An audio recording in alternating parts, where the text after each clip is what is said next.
आता तुम्हाला तपशीलवार महाराज समजून सांगतो. मला शिकले ते माझी लायकी महाराज समजून सांगण्याची नाही, हे पुन्हा पुन्हा तुम्हाला सांगतो. पण तुम्ही आतापर्यंत ज्या पद्धतीनं जे वाचलं, जे अनुभवलं, त्याच्याहून जरा काही वेगळंच काहीतरी मोठं आहे, भव्य दिव्य आहे. तर पहिली गोष्ट, काल मी आपल्याला असं बोललो होतो की 1071 इसवी सन 1149 या दिवशी हस्तिनापूरच्या उत्तरेस 12 मैलावर छेली खेडे ग्राम पंजाब मध्ये जन्माच्या वेळेस हे बहुधान्य नाम संवत्सर आहे. श्रीपाद श्रीवल्लभ नरसिंह सरस्वती हे ज्या वेळेला कर्तव्य वनात गेले त्यावेळेला बहुधान्य नाम संवत्सरेच आहे. अक्कलकोटला समाधीचं जे नाटक केलं त्यावेळेला बहुधान्य नाम संवत्सरेच आहे. आता ते तुम्ही का त्या या 1071 ची पत्रिका महाराजांची उपलब्ध आहे. पत्रिकेवरून त्यांच्या वयाचा अंदाज करता येतो. तो गणिताचा विषय म्हणजे तो विषय अवघड नाही कुणाला येईल. तुम्हाला जर ज्योतिषशास्त्र तुम्ही अभ्यासलं तुम्हाला याचं कळेल. माझा त्या ज्योतिषशास्त्राबद्दल मी बोलायला तयार नाही. विषय असा आहे की त्या दिवशी एक असा अवतार आहे दत्त महाराजांचा की काही अवतार आणि काही अवतार समाप्त आहेत. या अशा काही विचित्र आहेत की नेहमीच्या पद्धतीप्रमाणे या दोन्ही घटना घडलेल्या नाहीत. उदाहरणार्थ,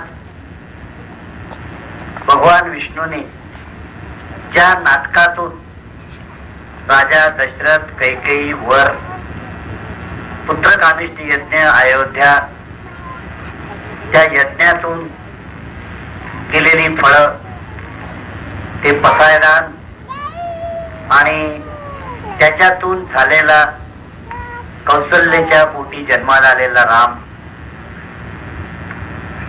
भगवान वाल्मिकीनी, त्याचप्रमाणे कृष्ण जन्म. पण भगवान विष्णूने जन्म घेतल्यानंतर लक्ष्मीने मात्र असं कोणाच्याही जन्मात पोटी आलेली नाही. ती डायरेक्ट पृथ्वी दुबकून वर आली पहिल्यांदा. त्या माईचा जन्म या भूतलावर अशा तऱ्हेने झालेला ती साक्षात लक्ष्मी आहे. महाराष्ट्रात आज ज्यांना बरे सांप्रदायिक लोक आहेत त्यांचं काम आहे महाराष्ट्राला परब्रह्म समजून सांगायचं, संत समजून सांगायचे. त्या संतांची शक्ती, तिचं एकंदर विशालत्व, सामर्थ्य, ते नुसतंच आपलं फार छान, फार छान, फार मोठे, फार छान, याला काय अर्थ आहे? आणि पण ते तू त्याला समजून सांग. मग ते बाबा फार छानच म्हणत राहतात आयुष्यभर आणि आपण हे फार छान करत आलो. म्हणजे मी याला कंसात फार मूर्ख असं म्हणतो. हा, तर आम्हाला ते समजलं पाहिजे, आम्हाला उमजलं पाहिजे आणि समजून उमजून आमच्या हातून तो आचार घडला पाहिजे. त्यासाठी ते संत होते. फर्स्ट क्लास बोलण्याकरता ते कधीच नव्हते. त्यांना बोलणं आवडतच नव्हतं. आता फक्त फर्स्ट क्लास बोललंच जातं, कृती याच्या उलटी होते. असो, आदर्श तीर्थ कसं असावं यासाठी या अवतारात नृसिंह सरस्वतीच्या एक तीर्थ तयार केलं, गंगापूर. एक दिवस नाही, 2 दिवस नाही, सतत 150 वर्ष त्या ठिकाणी यांनी तपश्चर्या केली. आणि इसवी सन 1678, फार जुने, फार मागची केस नाही. हे गुरुचरित्र हे काही 1000 वर्षापूर्वी लिहिलेलं नाही ना, ते डोक्यातनं काढून टाका तुम्ही. इसवी सन 1678 ला भगवान नृसिंह सरस्वती हे गाणगापूरहून कर्दळी शैल्यगमन, कर्दळी वनात जाते झाले. आणि 1878 आपलं 1678 यानंतर ते तिथून जास्त कुठे गेले नाहीत. तुम्ही जे आता सगळे गाणी बजावणे ऐकता, टेप रेकॉर्ड ऐकता, की मग हे कर्दळी वनात गेल्यानंतर तिथून ते 500 वर्ष हिमालयात गेले. तपाला बसले, त्यांच्या अंगावर वारूळ झालं. नारद मुनी आले, तो लाकूड तोड्या आला. तो लाकूड तोडताना ती कुऱ्हाड उठली, ती त्या वारुळात लागली, महाराजांच्या मांडीला लागली, त्यातून रक्त आलं. मग महाराज जागे झाले. मग नारदाला सांगितलं, नारदा तू फार चांगलं केलंस बरं का, त्यामुळे मी आलो. तरी त्याला नारदाला याचं काय कारण होतं? आणि त्या दुर्जन संस्थेला कोणाकरता जप तप करायचं होतं देवाचा? तुमच्याकरता. आता ते आम्ही नेहमी लोकांना म्हणतो की महाशिवरात्रीला त्र्यंबकेश्वर महाराजांना पंचपक्वान्नाचा नैवेद्य दाखवतात. लोक म्हणतात का आम्ही सुद्धा आमच्या केंद्रावर दाखवतो. आपण सगळे उपवास करतो आणि देवाला ते पंचपक्वान्न कशी? म्हणलं मग देवांनी काय तुमच्याकरता उपवास करायचा? तुमच्याकरता करायचा शंकरांनी उपवास?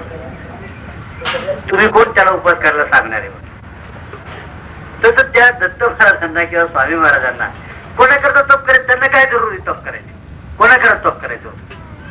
ते मूळ परब्रह्म आहे, त्याला काय जरुरी तप करायची? आता तुम्ही करा 1678 अधिक 500 म्हणजे अजून ते नरसिंह सरस्वती स्वामी महाराज होऊन पुन्हा परत यायला अजून 2178 म्हणजे अजून जवळजवळ 200 वर्ष बाकी आहेत. मग हे महाराज कोणते आहेत मग? तर बोलता बोलता एवढ्या 200 वर्षाचा इतिहास सुद्धा किंवा घटना सुद्धा आम्ही समजू शकत नाही, विचार करू शकत नाही, रेकॉर्ड ठेवलं जात नाही. दुर्दैवाने आमचे काल परवाचे संत इतिहासकार यांचे सुद्धा इतिहास लिहिलेले नाहीत. तर म्हणून मी यावेळेस आज 4 दिवस झाले रोज रोज तोच विषय तुमच्या डोक्यात का घालून राहिलोय की बाकीचे देव संत सत्पुरुष यांच्या सगळे किस्से तुम्हाला माहित आहेत.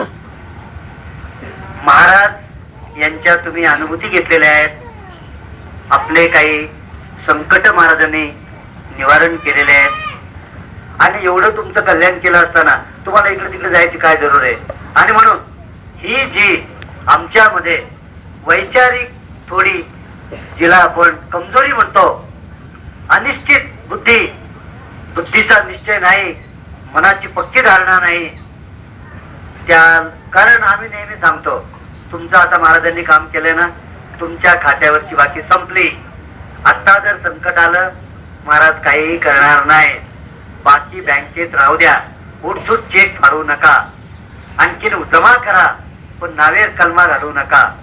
हा जो आमचा दृष्टिकोन आहे हा तुम्हाला नीट समजावा. महाराज हे चालतं बोलतं आजचं या युगाचं परब्रह्म आहे. आजही महाराज तुम्ही म्हणाल ते द्यायला बसलेत. तुम्हाला बरेच किस्से मी गेली 4 दिवस सांगत आलोय आणि म्हणून आज आपल्या कार्यक्रमाचा हे जे तुम्हाला मग आम्ही अर्थ अधर्म आणि अनर्थ हे जे 2 प्रकार थोडं मोठ्यांचे सांगितले, तर हा प्रकार महाराज हे पूर्ण ब्रह्म असल्यामुळे भगवान श्री कृष्ण हा भगवान विष्णूचा पूर्ण ब्रह्म अवतार असल्यामुळे पूर्ण ब्रह्माकडून या चुका होत नाही, कुठलाही अधर्मही होत नाही आणि कुठलाही अनर्थही होत नाही.